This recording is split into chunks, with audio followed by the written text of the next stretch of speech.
10 years ago, John Wheel was diagnosed with hepatitis C.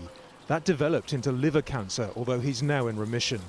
John believes he was infected when he had a tattoo at the age of 14 and then, like many sufferers, lived for years not knowing he had the hepatitis C virus. There should be more support because it can take you to the gates of hell.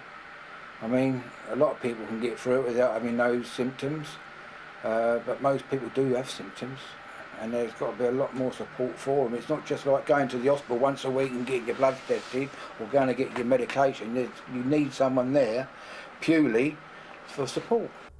It's estimated that between 130 and 150 million people are infected with hepatitis C worldwide.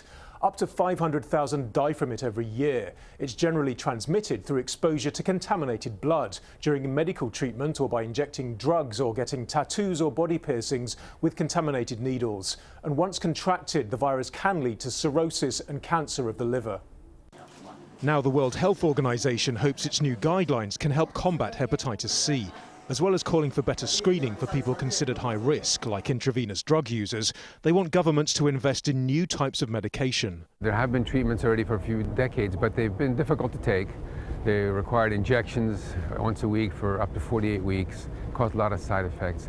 Now there's new drugs, new medicines that the treatment is just all oral, 12 weeks, a much higher success rate.